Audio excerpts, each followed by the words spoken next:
आज मैं ना बकरियों के एक फार्मर का इंटरव्यू करने के लिए जा रहा हूँ। इनके पास दावा है कि फ़र्स्ट क्लास है और बहुत ही इंटरेस्टेड होने वाला है। इसमें जो सबसे ज़्यादा हैरान करने वाली बात होगी वो हो सकते हैं लाला भाई के रेट्स। ठीक है, बड़े फंटास्टिक रेट मिलेंगे। मैं इनके पास जो मौजूदा जानवर हैं उनके रेट्स की बात करूँगा, आपको अंदाज़ा हो जाएगा।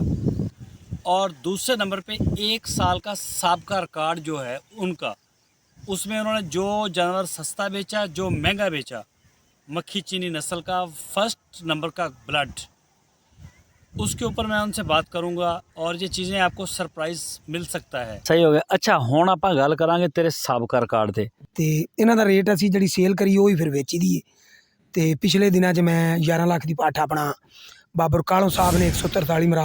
ਇਹ ਜਿਹੜੀਆਂ ਡੀਲਾਂ ਇੰਨੀਆਂ ਮਹਿੰਗੀਆਂ ਦੱਸੀਆਂ ਜਾਂਦੀਆਂ, 11 ਲੱਖ ਦੀ, 15 ਲੱਖ ਦੀ, 22 ਲੱਖ ਦੀ, ਮੇਰੇ ਇਲਮ 'ਚ ਨਹੀਂ, ਮੇ ਵੀ ਇਹ ਇਹਨਾਂ ਦੇ ਰੇਟ ਹੋਣਗੇ ਜਾਂ ਨਹੀਂ ਹੈ ਰਹਿੰਦਾ ਜੀ। ਅਗਰ ਕੋਈ ਮੁਲਤਾਨ ਰਹਿੰਦਾ ਤੇ ਉਹ ਜਿੱਥੇ ਰਹਿ ਰਿਹਾ ਨਾ, ਕੁਛ ਏਰੀਏ ਦੇ ਅੰਦਰ ਹੀ ਇਹ ਸੌਦੇ ਹੁੰਦੇ ਨੇ।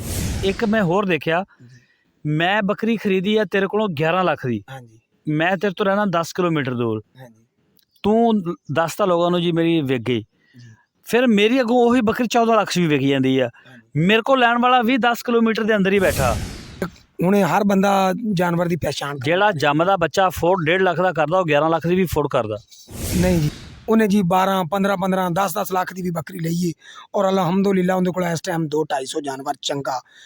ਉਹ ਬੱਚਾ ਵੀ 2.5-3 ਲੱਖ ਤੋਂ ਘੱਟ ਸੇਲ ਨਹੀਂ ਕਰ ਰਿਹਾ, ਮਾਸ਼ਾਅੱਲਾ ਤਕੜਾ। ਕੋਈ 2-4 ਬੱਕਰੀਆਂ ਸੂ ਪੈਣਗੀਆਂ ਨੌਵੇਂ ਦੇ ਵਿੱਚ, ਬਾਕੀ ਬੱਕਰੀਆਂ ਜਿਹੜੀਆਂ ਨੇ ਬਾਹਰ ਵਿੱਚ ਜਾ ਕੇ। ਬੱਕਰੀਆਂ ਨਸਲੀ ਨੇ, ਇਹਨਾਂ ਨੂੰ ਤੁਸੀਂ ਮੱਖੀ ਚੀਨੀ ਕਹਿ ਸਕਦੇ ਹੋ। ਇਹਨਾਂ 'ਚ ਕੋਈ ਦੜਾ ਕਰਾਸ ਬੰਦੇ ਨੇ, ਦਿਹਾਤੀ ਨੇ, ਦਿਹਾਤੀ ਸੁਭਾਅ ਇਹਨਾਂ ਦਾ, ਔਰ ਬੜੇ ਮਹਿਮਾਨ ਨਵਾਜ਼ ਨੇ। ਮੈਂ ਯਕੀਨ ਕਰੋ ਅੱਖਾਂ 'ਤੇ ਬਿਠਾ ਲਿਆ।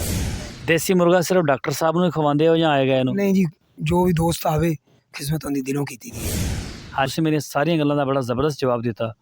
ਮਿਹਰਬਾਨੀ ਸਰ, ਸ਼ੁਕਰੀਆ।